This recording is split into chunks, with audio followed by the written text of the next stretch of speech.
Logement santé, de logement bien-être, évidemment, elle, attire toute notre attention et notre investissement dans la construction neuve, mais elle peut aussi être déployée, et déclinée dans l'habitat existant. Avec quelquefois, quelques contraintes, puisque cet habitat, par définition, existe, et donc on ne peut pas totalement le transformer. Mais, cet habitat, finalement, il a vieilli, et il a rencontré, des besoins qui ont évolué.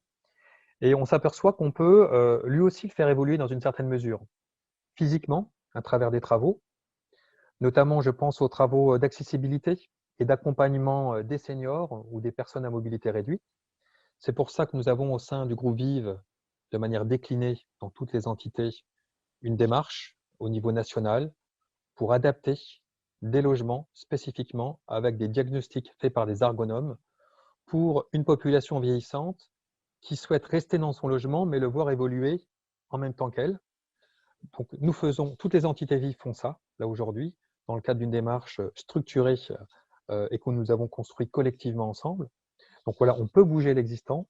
Évidemment, on peut faire des travaux de rénovation énergétique. Évidemment, on peut faire des travaux sur l'environnement pour le rendre plus attractif. Je parle notamment de la végétalisation qui est très importante hein, sur le bien-être mental et moral. Donc, on peut bouger techniquement, physiquement les choses et on peut, sans bouger les choses techniquement, sans toucher l'habitat, y mettre du service.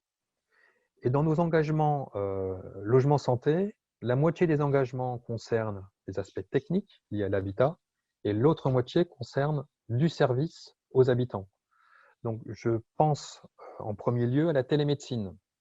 La télémédecine, on le savait, hein, c'est une dimension d'avenir vu les pénuries de médecins sur certains territoires. C'est notamment le cas dans nos départements du Loiret et du Cher. Mais on a bien vu à travers la crise sanitaire que cette télémédecine, elle a vocation à se développer. Et donc, le service de télémédecine que nous allons pouvoir proposer lorsque nous aurons fini de l'expérimenter sur certains territoires à l'ensemble de la population, c'est quelque chose qui concernera directement l'habitat existant. Tout ce qui est information santé, information formatée, mise en place par le groupe Vive, nos locataires vont pouvoir en bénéficier aussi à travers nos canaux de communication habituels, à travers le travail de notre personnel de proximité. Nous allons aussi pouvoir communiquer régulièrement autour de ces bons gestes logement santé, etc. Je parle aussi des réseaux de convivialité, de vivre ensemble, que nous avions déjà développé avant. C'était même un point important de notre façon de fonctionner. Nous allons encore le multiplier à travers cette démarche santé. Donc l'habitat existant sera traité aussi, et j'ai même envie de dire surtout, dans ce nouveau concept que nous développons.